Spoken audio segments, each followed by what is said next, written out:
ួរក្បាលតាដួងច័ន្ទមានដឹងទេ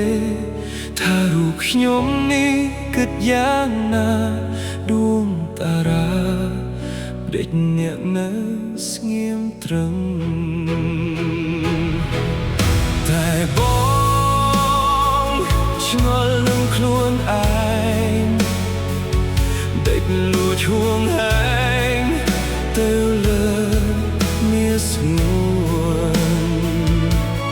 ឃើញអូនស្និទ្ធជាមួយនឹងគេរូបបងនេះពិបាកក្នុងខ្លួនឬក៏បងលួចស្រឡាញ់រូបអូនហើយថ្ងៃនេះបងចង់ប្រាប់ថាបងលងស្នេហាអូនយូរហើយតែបងងៀមនឹងត្រាត្រៃដួងច័ន្ទអើ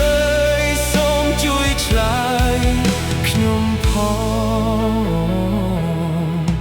បងខ្លាចអូនបាដេសា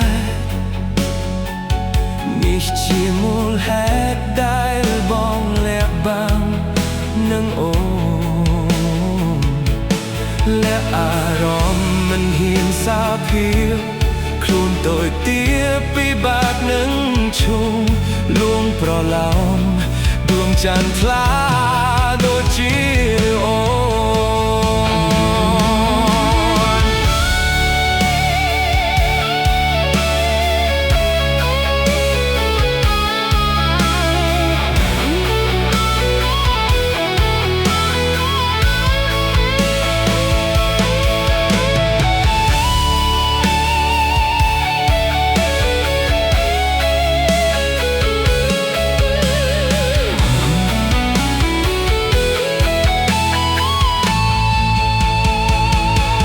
ថ្ងៃ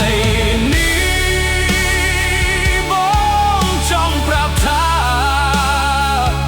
បងលងស្នេហាលើអូនយូរហើយតែបងអៀននឹងត្រាត្រៃដួងច័ន្ទអើយសូមជួយឆ្លើយខ្ញុំ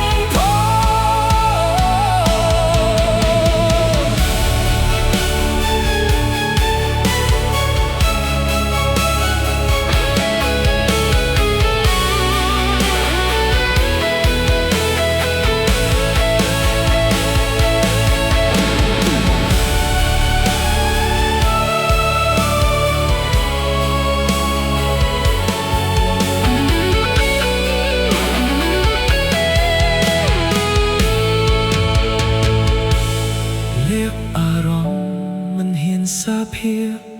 ខ្លួនតូចទាបពិបាកនឹងឈូងលងប្រឡោមដួងច័ន្ទថ្លា